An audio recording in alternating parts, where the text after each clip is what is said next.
At the company's annual gala, I was hiding in a corner slacking off, texting my online boyfriend, "I've been poisoned. Doctor says I need some intimate detox." I even attached a hotel room keycard photo. Ding! The same message popped up on the giant LED screen in front of the entire ballroom. His contact name? Sweetie Pie Cutie Cutie. The room erupted in chaos.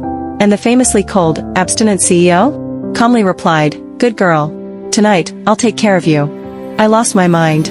Wendy. Emergency. Granny's acting up again. My bestie Bessie had sent me a WeChat message.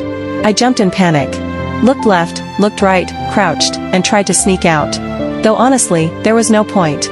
After all, at events like this, once us unpaid interns have been worked to death prepping everything, the rest of the gala, the glitter and glory, has absolutely nothing to do with us.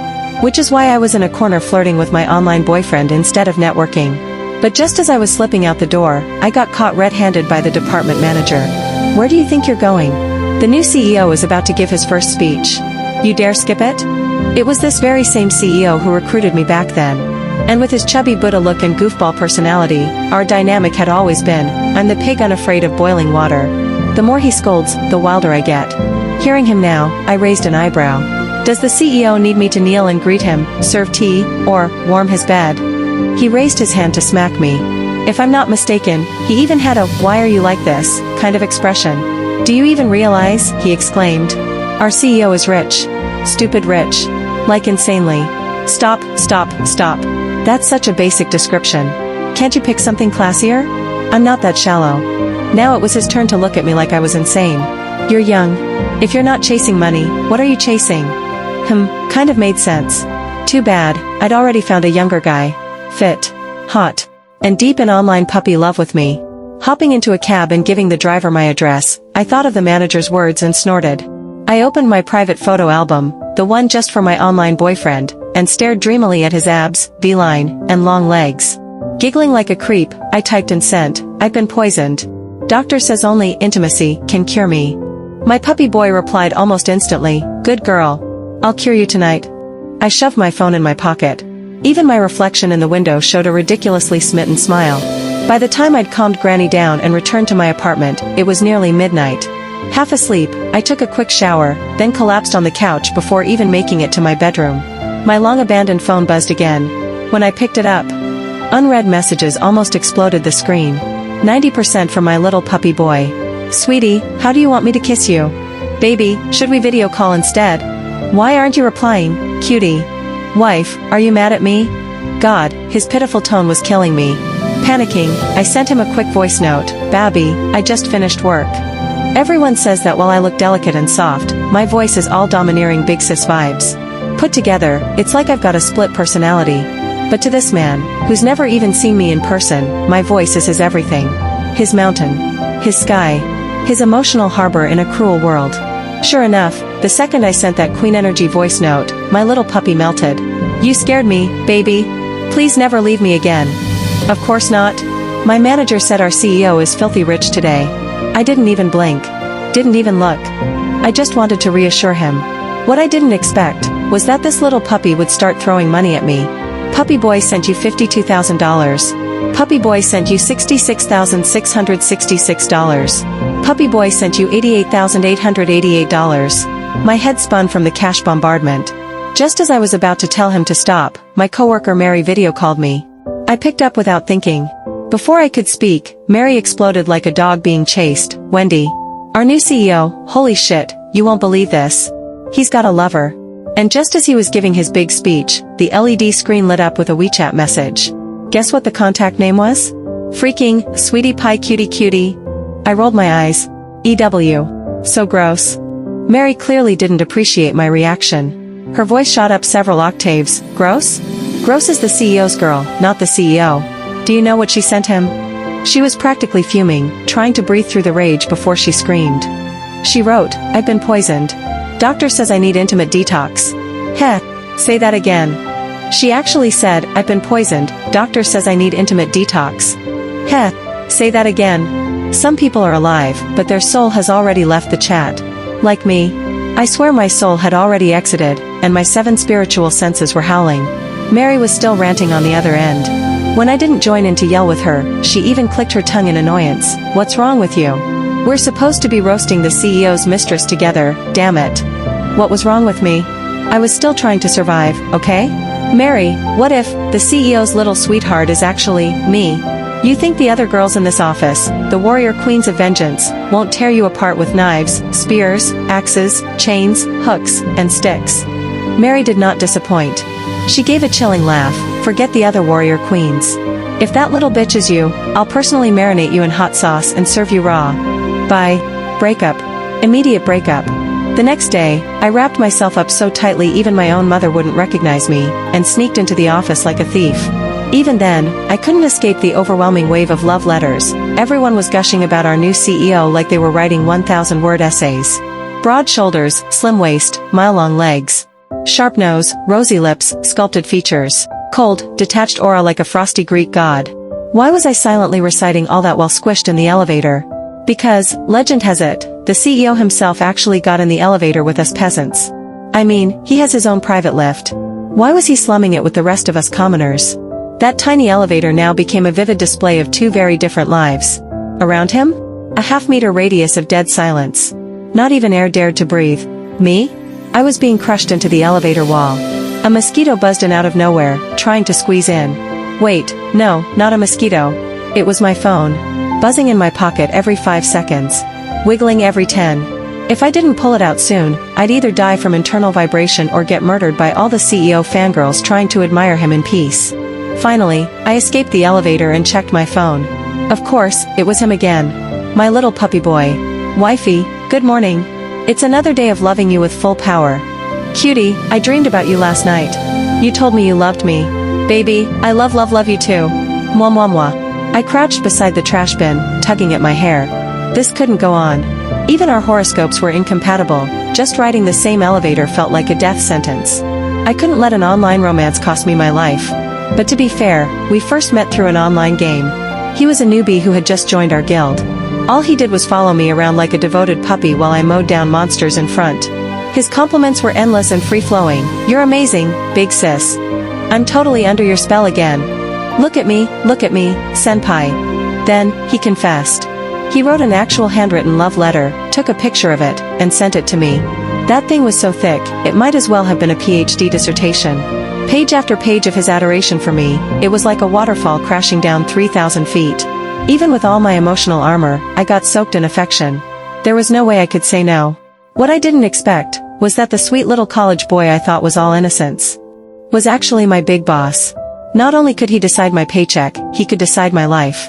So I stared at my phone, face heavy, heart even heavier. Maybe we should call this off. I hovered my thumb over the send button, one final, maybe away from ending it. But then, he sent me a picture. It was the same outfit I saw that morning in the elevator. That perfectly tailored black dress shirt, hugging his sculpted muscles, 3 buttons undone down to his abs. Maybe I could hang on a little longer. After giving myself a mental pep talk, I clutched my phone like a lifeline and started sniffing the screen like a maniac. Then, my manager showed up. He looked at me, looked at the trash bin, then gently patted my shoulder. The CEO really is great. Super rich. Insanely handsome. You've been single forever, you have to seize this opportunity. I have a feeling no other girl in the company can compete with you. The title of Mrs. CEO is practically yours already. No wonder some people stay single their whole lives. The manager clearly had no idea I was already dating the CEO. My eyes welled up. I had no tears left. But I stood up proudly, chest puffed out. I'm no longer just Wendy. I'm Wendy Plus, the woman secretly dating the big boss. But I barely took one proud step before he shouted from behind me, the CEO wants to see you in his office. And just like that, I curled into a cowardly little ball. He practically dragged me down the hallway like a half-dead dog, all the way to the CEO's office door. What does the CEO want with me? I asked for the NTH time. He's new, he's trying to get to know the staff, the manager replied for the N+1 ST time. I'm just an intern. What's there to know? He even talked to the janitor. He doesn't need me to. But before I could finish, the manager kicked the door open without knocking and shoved me inside. There I was, face to face with the big boss himself, mid-photo shoot. The air froze. I started curling my toes in my shoes, mentally renting a 3-bedroom apartment with how hard I was cringing. But of course, he recovered immediately. That's what CEOs do. I heard you studied game design in college.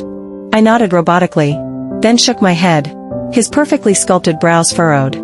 I jolted, laughing nervously like a eunuch in a palace drama. I didn't go to college. But I self-studied game design. Why didn't I go to college? Wait, is he questioning my education? There's nothing to question. I just didn't take the entrance exam.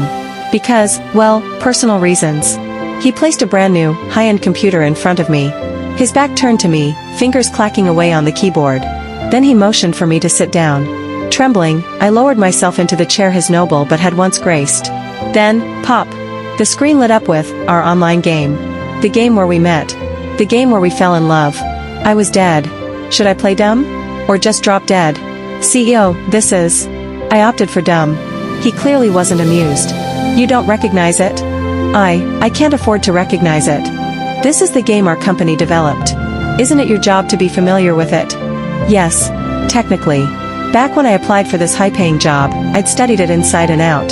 Even climbed the rankings into the top 3, as a completely free-to-play player. But now... You want me to log in front of you, using my gloriously badass character? I still want to live a few more years, thank you very much. Granny would go nuclear without me. The CEO's frown deepened and deepened. And my heart sank right along with it. Thankfully, he was still a kind man. He let me go, just kidding. He did not. He logged into his game account. And then, I watched, mortified, as messages from my in-game character started popping up one after another. Come, let Big Sis show you how I undo a belt one-handed. Kinda over your abs today. Send me a pic of those long legs instead, I wanna see all the way to the thighs. Hubby, quick, take off your clothes and let me give you a kiss. I mean, I was the one who sent those messages, but seeing them from a third-person point of view? I wanted to die of shame. And yet, the CEO didn't even flinch. Right in front of me, he typed back, Wifey, I'll let you kiss me after work, love you, manhwa. Click-clack, send. Then he lowered his head and looked at me. Expressionless. I wanted to crawl under a truck and disappear. Still staring at me, he said nothing. Panicking, I clapped my hands awkwardly and said, You and your wife must have a great relationship. Ha ha ha ha. See? He had me so flustered I couldn't even talk properly. God knew I almost called his wife his mother by accident. But after I said that, his face suddenly cleared up. From gloomy skies to literal sunshine. And that smile? It just kept getting brighter. Yeah, he said contentedly. Then, like he was flexing on the universe, he added, My wife really, really loves me. If I wasn't his wife, I probably would have been convinced just from the way he said it. That night, I ran back to my apartment like I was being hunted. He wanted me to operate my game character in front of him, but he knew my every move, down to the key bindings. I couldn't let him see the truth. So I faked being utterly clumsy. 10 fingers. 10 levels of incompetence. In the end, he didn't say a single word, but from his icy expression, I read one very clear message, get out. So I did. Immediately. And just as I escaped, guess who blocked me in the stairwell? Yep, the department manager. Grinning like the gossip gremlin he was, he asked, So? Did the CEO fall head over heels for you yet? I couldn't meet his eyes. All I could do was pathetically show him the reality of how much of a failure I was. Unlike the CEO, the manager was much more direct. He didn't just yell, get out, a few times. He actually kicked me. Multiple times. I couldn't keep going like this. This relationship? It needed to end even if my heart didn't want to. So I messaged Bessie, do you have any method that can make a rich, hot, capable man fall completely out of love with me? Bessie, being my bestie, usually replied in seconds. But this time, it took her a whole minute, and then she replied hesitantly, maybe, show him your IQ test results. I seriously considered it, then replied, wouldn't that just make him love me more? Out of pity. This time, she sent a voice note, this rich, hot, muscular, highly competent man, does he have any flaws? Like what? Blind? Emotionally damaged? Or maybe he's got a kink for dumb girls? A disorder where he's only attracted to idiots? Friendship terminated. Blocked. Left with no other option, I called another close friend, would you be willing to be my mistress? I got blocked instantly. Honestly, when it came down to life or death, you couldn't count on anyone. It was time to rescue myself. So, I created a brand new game account. Grinded like hell. Day and night. Finally, my alt account climbed to 4th on the leaderboard. Before anyone could react in the game chat, I dropped a bomb via world message. My alt proposed to my main account. And my main? Divorced the CEO's character immediately, and married my alt. At that moment, I completed a full circle of chaos. Naturally, the CEO lost his mind. By Monday, I was in a much lighter mood. In-game, my two characters were now officially married. And no matter how hard the CEO's character chased and tried to kill my alt, I calmly announced their retirement from the game world. We're quitting the game to pursue real-life love. Then I uninstalled the game. And just for good measure, blocked the CEO on WeChat too. I believed in the healing power of time. At least now, I no longer had to live in fear that I'd get murdered by the CEO's legion of secret admirers at the office. But before I could celebrate, something felt off. The whole company's atmosphere had shifted. Before, it was just me walking around with my dog head metaphorically tied to my belt, trying not to die. Now, everyone else looked like they were on the verge of death. So I decided to find the department manager, who'd just recently gotten his metaphorical skin peeled off by the CEO for a minor mistake, and ask what was going on. He glared at me so bitterly, like a mute assassin trying to kill me with eye contact alone. No matter how I pressured him, he wouldn't spill a single word about the CEO's bad mood. I gave up with a dramatic TCH and left to happily go about my coffee fetching intern duties. That is, until I got summoned. The CEO called me to his office. This time, I thought I'd be fearless. I was wrong. The second his icy gaze landed on me, my knees nearly gave out. Look at me, trembling again like a leaf. As the saying goes, a smiling face never gets hit. So I flashed him my best innocent grin and greeted him sweetly, "Boss, would you prefer jasmine green tea or honey tea today?" I couldn't help but silently praise myself for my break up then grovel strategy. Now that we were no longer in a relationship, being shameless around him came so naturally. Of course, it was a tragedy I could no longer ogle my sexy little puppy boy's body, but hey, survival mattered more. And I did save all those pics he sent me before. Too bad the CEO wasn't in the mood for flirty banter. He sat across from me, clearly annoyed, and casually undid 3 buttons on his shirt. I forced myself to look away, refusing to glance at that deliciously tanned skin he'd accidentally revealed, let alone imagine what lay beneath it. Because honestly, I was scared I'd get a nosebleed. Or worse, lose control and pounce on him like a maniac. Then out of nowhere, the CEO asked me in a low voice, if a woman didn't break up with me directly, but ran off with another man, disappeared, cut off all contact, what reason could she possibly have? His question caught me so off guard, I nearly short-circuited. Clearly dissatisfied with my awkward pause, he said bluntly, "Fine. I'll say it myself. She probably just didn't love me anymore." No way in hell. Forgive me, but I couldn't take the heat of his murderous gaze anymore. I chickened out. Hard. "It must be because you're too amazing. She felt unworthy, insecure, like she didn't deserve you." I pasted on a polite smile as I delivered the answer. Whether or not it was true, only I knew. Still, it sounded convincing enough. After all, I'm just an orphan. Never even took the college entrance exam. No degree. No background. Nothing to offer but a stunning face and a somewhat clever brain. How could someone like me be worthy of him, our flawless, perfect CEO? Maybe my expression was too sincere, because the CEO actually paused, and started thinking it over seriously. Fine, think away. I started swinging my legs out of boredom. And then, he pulled out his phone. Tap tap tap. A moment later, my WeChat started buzzing like crazy. Then, the CEO dismissed me. I bowed low like a loyal servant, backed out of his office, ran straight to a deserted corner, crouched behind a trash can, and pulled out my phone. What I saw almost gave me a stroke. He was back. The CEO, whom I'd blocked, was suddenly back on my pinned chats list. One unread message was flashing, "Wifey, I love you. You're not allowed to leave me." Those words nearly blinded my tearful eyes. In that moment, I wanted to call the cops and scream, "Hello? Officer? My WeChat's been hacked." Correction, we were back together.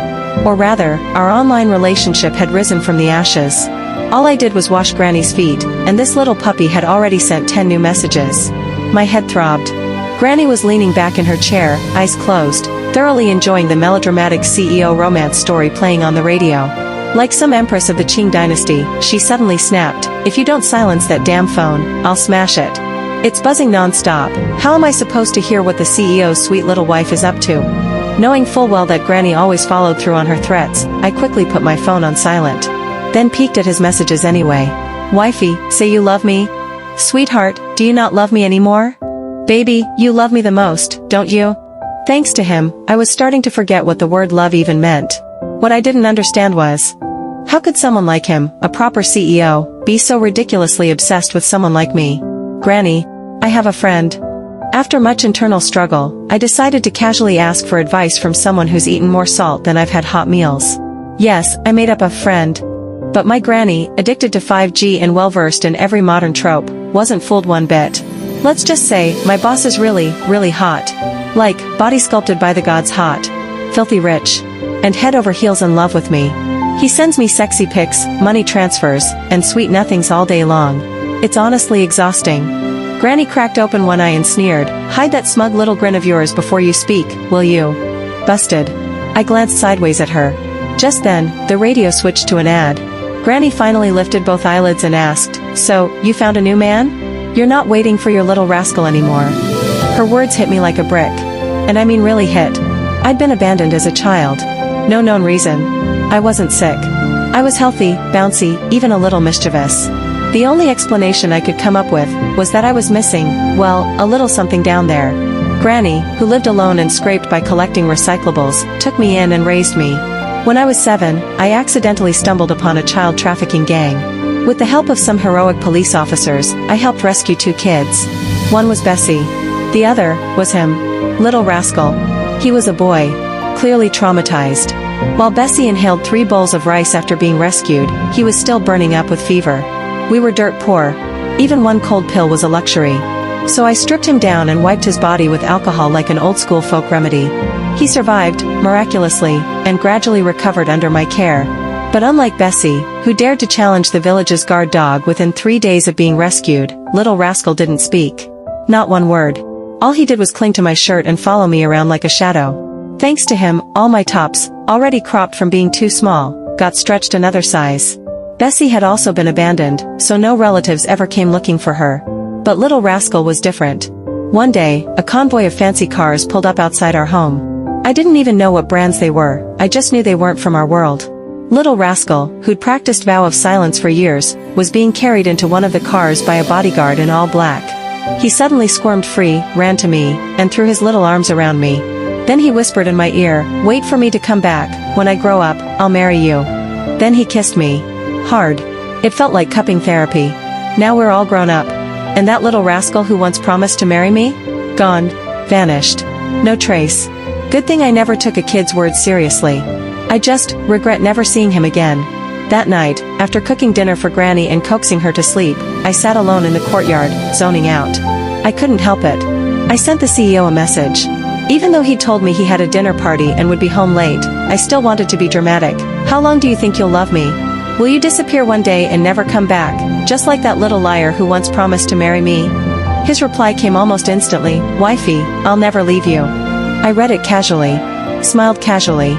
Online romance is a game. Take it seriously, and you've already lost. Or so I thought, until, the very next second, he sent a voice message, "Wifey, let's meet in real life." I froze. Poof, my dramatic mood vanished into thin air. Meet in person? Did this man want me dead? Almost reflexively, I typed out a reply, "Let's not. I mean, I'm ugly. And broke. What if you regret it the second you see me?" He replied, sounding genuinely aggrieved, "Wifey, shouldn't I be the one afraid you'll regret it? I'm the one who was abandoned, remember?" Maybe it was the way the night air felt too beautiful. Or maybe it was the mention of little rascal. Whatever it was, something short-circuited in my brain. I clenched my teeth and took the plunge. Fine. Let's do it. If this is fate, let's face it head-on. After sending that, I went searching for the bottle of wine Granny had hidden away. I planned to drink alone under the moonlight. After all, I was about to suffer heartbreak. No, maybe even unemployment. We agreed to meet the next day, after work. Meet up? Sure, whatever. Let it happen. I blew an entire month's intern salary on a full set of makeup I had no clue how to use. Then I wrote an IOU to Bessie and borrowed a gorgeous dress from her. Anyway, I saw the CEO every day at work. Every day, that deadly handsome face. Every day, that icy aura of his. Meeting him outside of work? Pfft. What was there to be nervous about? So what if I dropped dead from exposure? Strutting into the office like I owned it, I was instantly dragged off by the design department. "Wendy, quick. Write dialogue for this NPC." Barely 3 seconds into feeling cool, I was pinned to a desk and working overtime. By the time I finished, I was utterly exhausted. My brain fried. My mouth dry. I felt like a prisoner finally released from a 5-year sentence. The makeup? Totally wrecked. I pulled out my phone, ready to text the CEO and cancel our meetup. But before I could type a single word, the power went out. Wait, what? The entire company went dark. A company this massive, experiencing a blackout? Did the CEO go bankrupt? Could I start financially supporting him now? Frantically, I started calculating how much I had left in my emergency fund. Would it be enough to buy him breakfast? Feeling my way through the dark, I walked out of the design department. And froze. Where was everyone? This enormous company, completely deserted. We're all worker bees here. The power's out, sure. But where did the other bees go? As I took a step forward, I nearly tripped. Turning on my phone flashlight, I looked down. A giant arrow pointed forward. I squinted, nodded sagely, and turned in the opposite direction. Please. I've been through too much in life to follow some dumb arrow. I'm a rebel to the bone. Every arrow I encountered after that? I went the other way. And so, I got myself completely lost. Eventually, I gave up. Wandered wherever. Didn't care anymore. Until I stumbled in front of the massive screen in the lobby. And the moment I stopped, the screen lit up. It was a documentary. About the growth of a beautiful young girl. The protagonist? Me. The old photos were yellowed and grainy. Messy hair. Worn out clothes. Fraying shoes that barely covered my toes, and the brightest, happiest smile. One photo after another. Then, a boy appeared next to me. Delicate features. Wearing clothes even more exquisite than his face. I recognized him immediately. Little rascal. This was AI generated. I could tell. The boy, expressionless, chased after me like I owed him money. Then the two children started to grow up. They were clearly in different places, and yet, it felt like they were always together. Slowly, the boy's face morphed into the CEO's. It didn't feel out of place at all. Because, the CEO was my little rascal. I covered my mouth. It felt like my soul was floating right out of my body. And then came the final photo. I couldn't help but widen my eyes. It was inside a cyber cafe. I was playing on a computer, clearly yelling at someone based on my mouth shape. Standing just behind me was the CEO. Even in the dim light, his eyes sparkled like stars. And in them was only me. A joy so overwhelming, so deep, it couldn't be put into words. I was stunned. Completely dazed. Even as the lights in the lobby turned on one by one around me, I didn't move. Then, he appeared. Like he'd just walked out of that giant screen. The CEO. He stood in front of me, tall and broad. His shadow swallowed me whole. His eyes. So gentle, I thought I might drown in them. Wifey. I trembled all over. I came to fulfill my promise. And just like that, my tears came pouring down. Is it because? I didn't come looking for you for so long. He hesitated, lips pressed into a guilty line. Just when I was worried he might have gotten married or had a baby somewhere along the way, unsure how to even ask. Someone suddenly barged in. Oh come on, this is too slow. Let me explain. Both the CEO and I turned stiffly toward the intruder. It was our department manager. Sadly, he remained blissfully unaware of how unwelcome he was, even positioning himself perfectly between us like a pro, facing me directly. So here's the deal. Den's kidnapping? It was orchestrated by his stepmother. His dad? Classic love brain. By the time Den got back, they'd already popped out a new baby brother. You know how messy rich families can be. Honestly, it's a miracle he's come this far, narrowly escaped death more than once. Now that he finally took over the family business, he's been looking for you non-stop. He didn't show up earlier because he didn't want his enemies to know how much he cares about you. Didn't want to put you in danger. I forced a polite, deadpan smile. And, you are? The department manager flared up immediately. You're not even the CEO's wife yet, and you're already pretending not to know me. No. I waved my hands quickly, desperate to clarify. But the CEO calmly shoved him aside and gestured to the security guards. He's my uncle. Ignore him. Then he added, slightly annoyed, it's like a couple trying to get intimate, and someone suddenly shows up wanting to read them a bedtime story. I really want to beat him with a broomstick. He loosened his tie. Being the considerate woman I am, I reached out to help him remove it. Then I unbuttoned 3 of his shirt buttons. And gave his firm chest a very professional, calming touch. Strangely enough, that worked. The CEO's gorgeous face, so unfairly handsome it should be illegal, blushed just a little. He gripped my hand tightly and said, Wifey, for the future, can I ask you for 2 things? I sniffled, looked up at him. Let me guess, have 2 kids? He froze. The way he stammered reminded me of my little puppy in the game. Yeah, sure, that works too. I burst out laughing through tears. So what were you gonna say? From now on, can you always stay by my side? Let me stay by yours.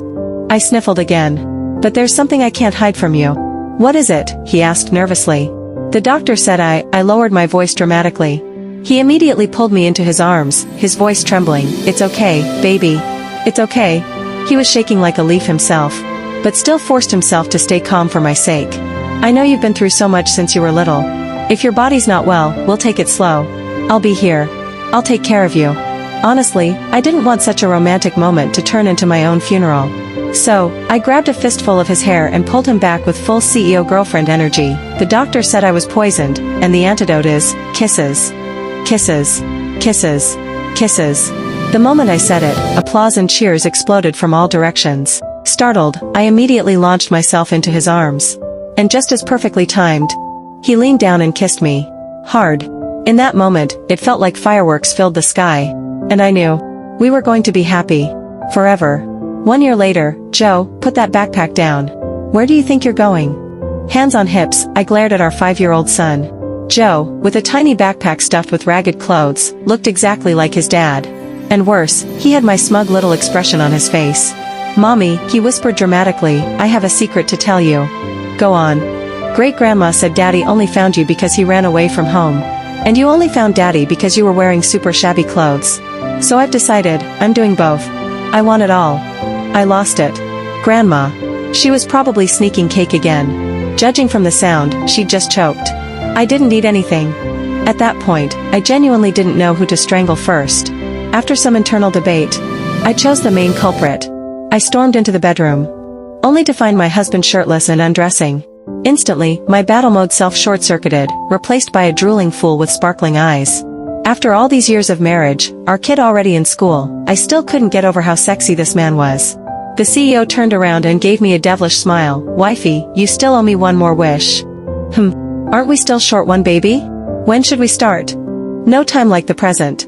I lifted my dress dramatically. "Come on." His POV. I approached Wendy on purpose. I couldn't wait to reconnect with her. I even projected her messages on the company's big screen on purpose. I wanted to see how she'd react when she realized her online crush was me. To my surprise, she panicked. But that was okay. Wendy worked at my company. She was already within reach. She was always destined to be mine. So I made sure to create every opportunity to get close to her. Love, after all, is something you fight for. Besides, I'm good-looking, rich, and no one will ever love Wendy more than I do. From the moment we met, day after day, I've never stopped. No way she could resist my face. But just in case, I added a little money too. Getting close to Wendy wasn't coincidence. It was the result of a long, careful plan. And when I saw the way her eyes started to soften, when she blushed, avoided my gaze, and her voice turned warm, I knew. I'd won. The girl I secretly loved for over 10 years, had finally become my girlfriend. Then my wife. And now, I'll spend the rest of my life showing her just how much I've loved her. Silently. Fiercely. Completely. In our 2nd year of marriage, we welcomed our baby. But you know what? Even with our baby here, Wendy is still the one I love the most. And the second most? Wendy, too.